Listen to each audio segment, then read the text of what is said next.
Welcome to the From Burnout to Recovery show with your host, Dr. Kate. This is where your journey to burnout recovery starts. Are you feeling overwhelmed or like work has become unmanageable? Join me and my guests for open and honest conversations about burnout recovery from the comfort of the front porch. I am here to help you build your resilience and prepare you for burnout in a whole new way through a variety of perspectives. Move past the idea that burnout can only be addressed by avoidance and work to integrate recovery into your daily life. Relax, take a breath. The From Burnout to Recovery show starts now.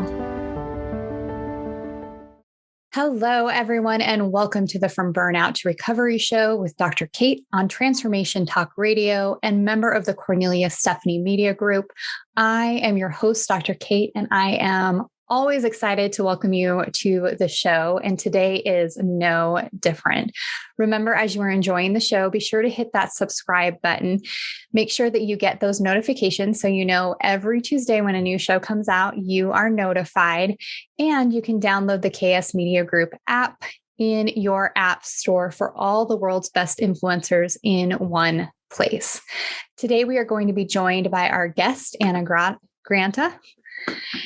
Anna Granta has experienced burnout multiple times in her past, most intensely while teaching math to disadvantaged teenagers. She has learned how to identify it and recover and wants to teach other neurodivergent people to do the same. Anna, welcome to the show. Hi, Dr. Kate. Thank you for having me here. Well, I am really excited to learn a little bit more about this piece of neurodivergent people and how burnout, impacts you all a little bit differently and how recovery might look a little bit differently. So welcome for sure. To get us started, go ahead and Anna, if you would, tell us a little bit about yourself and your experience with burnout and how you have found a place to recovery. Sure. Thank you.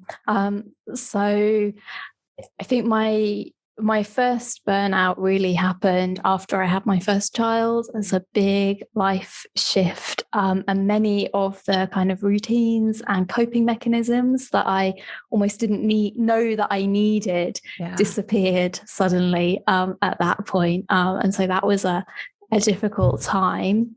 And then I kind of just about recovered by doing things like gardening and craft, taking that time, kind of engaging with my senses, engaging with things I cared about, like political activism. But then I had this bright idea, right? I really care about education. I'm really passionate about making sure that disadvantaged children get the best education possible. And so I decided I was going to train as a teacher. And I picked a training route that we have in the UK where you go straight into a school and you kind of learn on the job. And it's a very intense experience. It sounds intense. Yeah. And I wasn't ready for it yet, right? I wasn't kind of far enough along my recovery. And so that prompted then a much more intense burnout where at the peak, I couldn't get out of my chair. I couldn't do anything, and for a few weeks, I wasn't eating right. I wasn't sleeping right.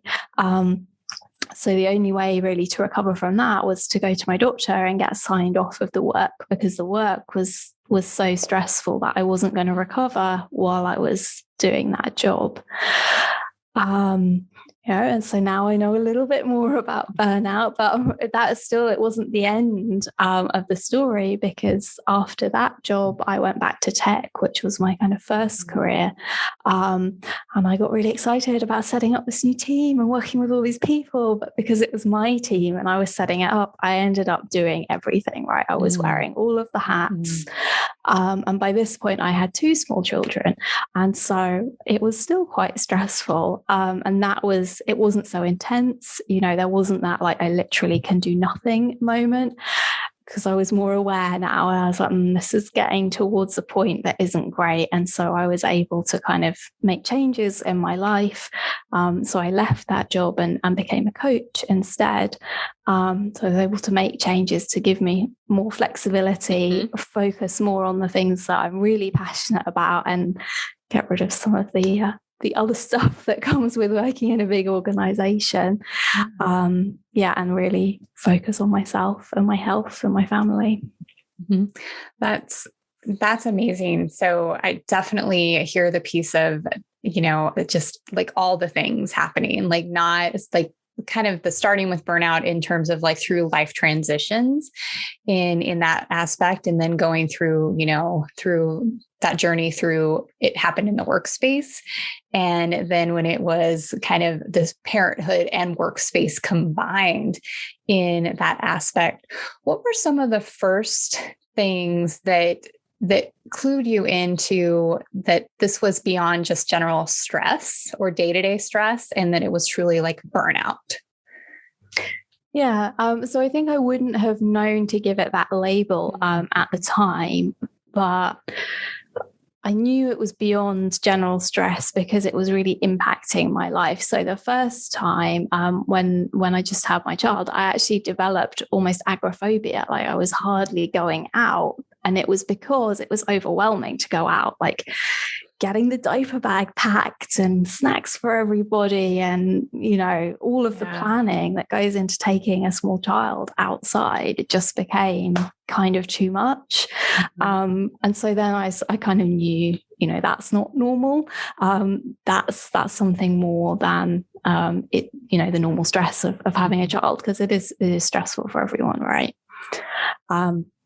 And it turns out that actually my ADHD, which is a type of neurodivergence, which you mentioned when you introduced me, was really contributing to that. Because when I've been working in tech, I could kind of play to my strengths. I could be creativity. It's quite a flexible workplace, quite a lot of interesting ideas, and quite an innovative company. And I had a baby, and it's really boring, right? It's the same every day. Yeah. You have to do the same things. And that was a real struggle for me. But then also the organization of like keeping the house clean when there's all this extra stuff going on, and packing the bags was particularly challenging for me because of the ADHD. Mm-hmm. I would love to hear a little bit more about how you may have implemented different strategies that work better for you in regard to your ADHD that maybe some of us that don't have that might not think about.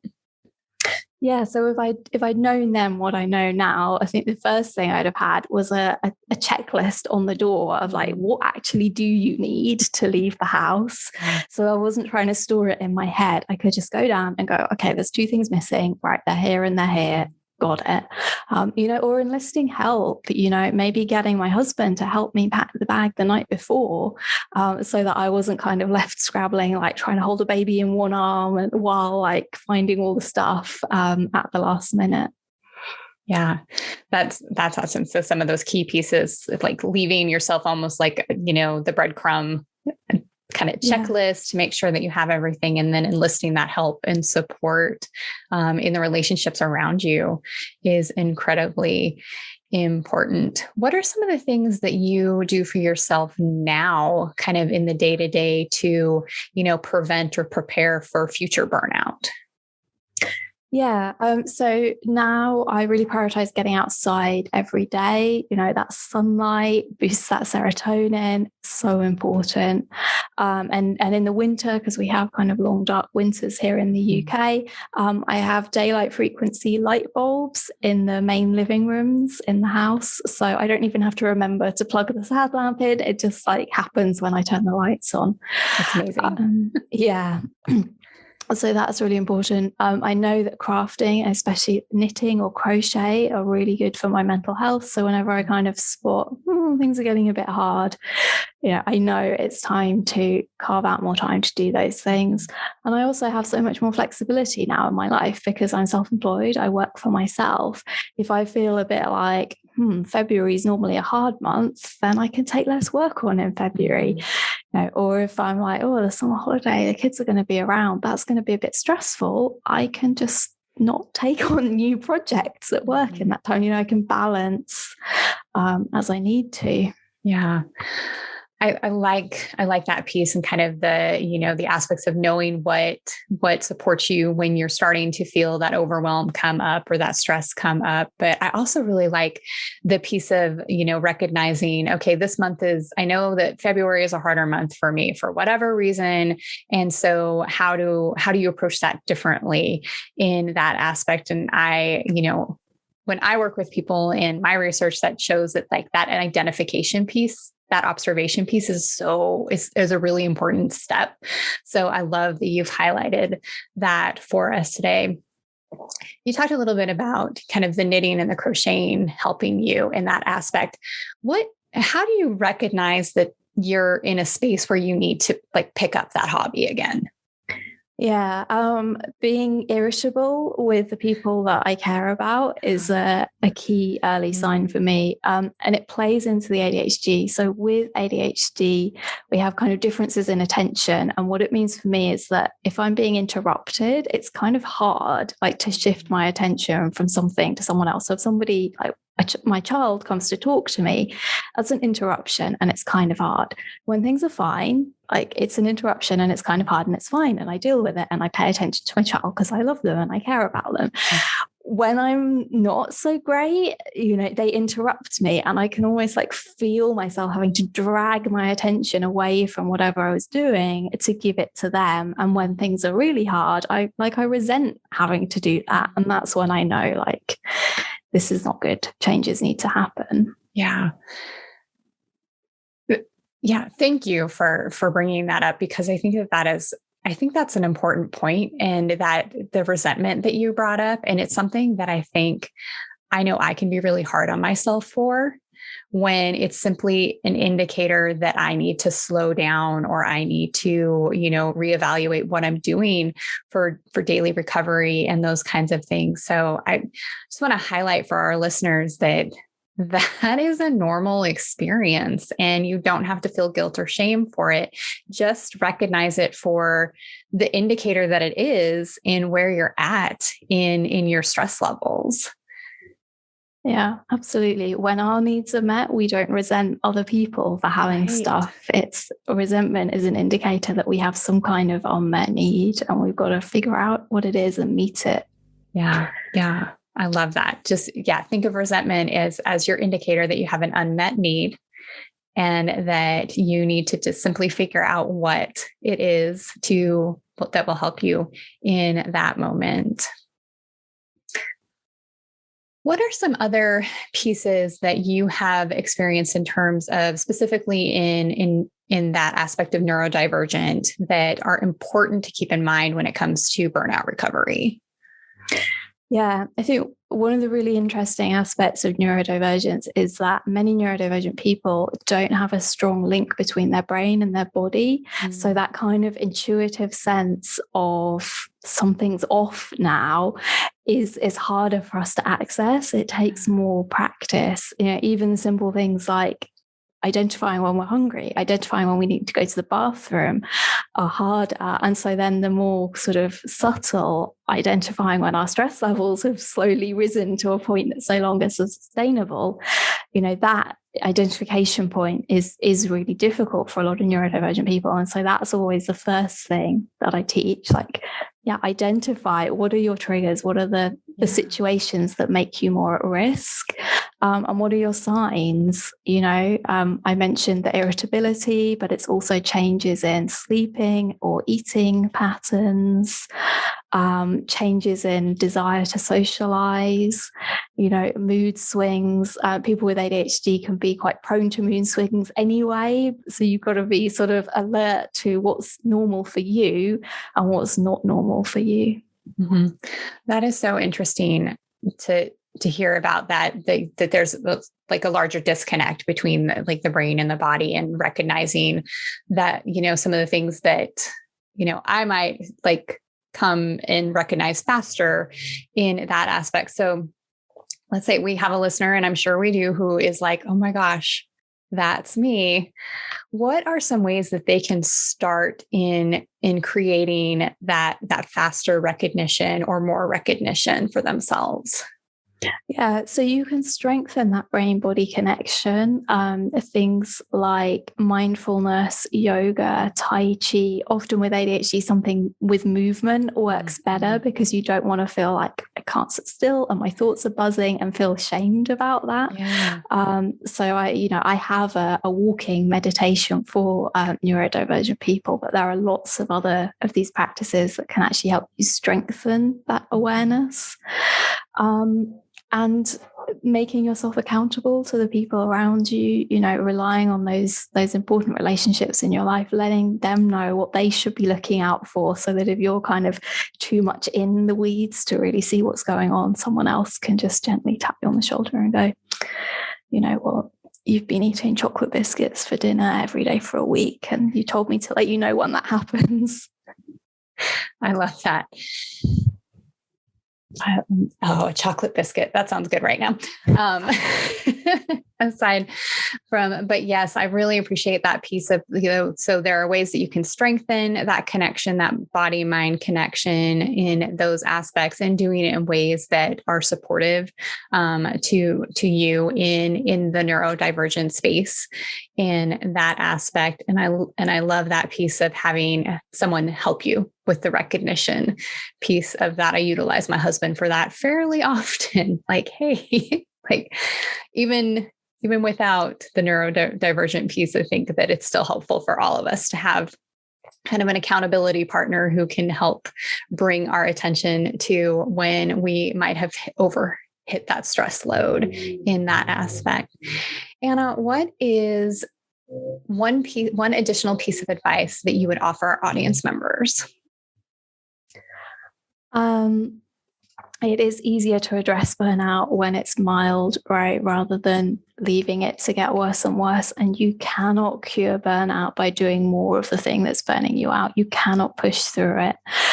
You cannot grit your teeth and just keep going, or you can, but you will end up doing more damage in the long run. It's always really important when you do notice those signs to be honest with yourself and to get the support that you need and deserve.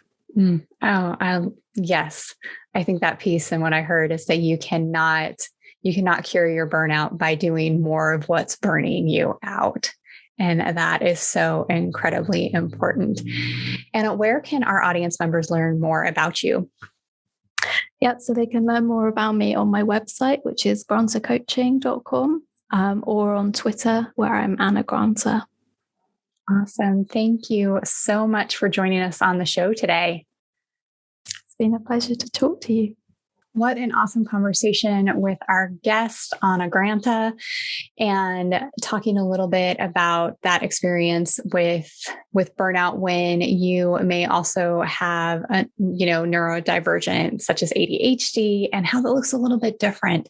And I love the piece that she told us at the end in regard to you cannot recover from burnout by doing more of what's already burning you out or pushing through. And we've definitely talked about that before on the show, is that push through and that gritting your teeth and trying to get through it may sustain you for a little bit, but it's certainly not going to bring you out of your burnout. So remember that there's lots of support out there for you. If you're ready to start looking at your burnout recovery journey a little bit differently, you absolutely can do that. I want to remind you to hit that subscribe button. And if you're really enjoying the show, I encourage you to leave us a review, 5 stars, of course.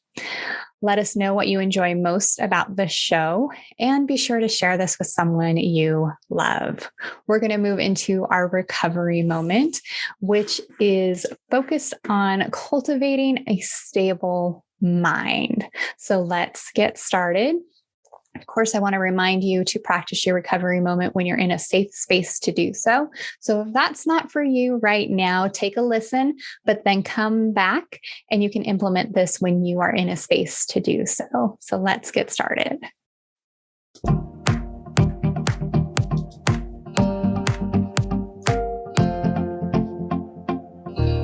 All right, dear listeners, let's get started on our recovery moment. We are going to do a guided meditation for cultivating a stable mind.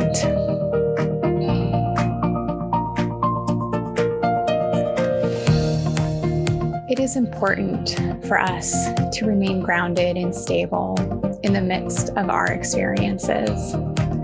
When you notice suffering, you respond with compassion and you don't get knocked off balance by the unexpected. It's important to cultivate a state of mind that is both grounded and flexible, especially in the midst of intense emotional experiences. I want you to go ahead and take a deep breath in through your nose and out, and closing your eyes and finding your position, your posture, bringing your awareness into your present experience. Notice the sounds, the feelings in the body, and your overall mental state. Open your awareness. When something comes up, tune into the mind, noticing where you get knocked off balance. Certain sounds, thoughts, or feelings in the body may feel charged, pulling you from your calm state of mind. Sit with this awareness of your own balance for just a couple moments. Breathing in and breathing out, noticing and letting pass. Noticing what knocks us off balance and reconnecting to our calm state of mind. Bring to mind someone you care about deeply. Connect with your intention to care for this person. Recognize that although you may care for this person, you cannot control their happiness. Offer a few phrases to them. May you be happy. May you be in charge of your happiness. Your happiness is dependent upon your actions, not my wishes for you. Pass those wishes to them for another couple of moments. Then switch to someone else you care about. Try to find someone who is currently experiencing some pain or suffering. Connecting with your intention to care, but remain stable. Offer these phrases of compassion. May you be free from suffering. May you take action to care for your pain. Your freedom is dependent upon your actions, not my wishes for you. Finally, bring to mind someone in your life who has some joy or success for you recently. Offer a few phrases of appreciation and joy, staying connected to your compassion. May your joy continue. May you be in charge of your joy. Your joy is in your hands and is not dependent upon my wishes for you. Now, return to your own experience and allow yourself a few deep breaths as you offer yourself joy, as you offer yourself to be free from suffering, as you offer yourself happiness. Take a breath in through the nose and out, connecting back to your present space, feeling relaxed and stable before opening your eyes. Recognize that happiness is in your own hands. Be proud in your effort of practicing and encouraging happiness for yourself.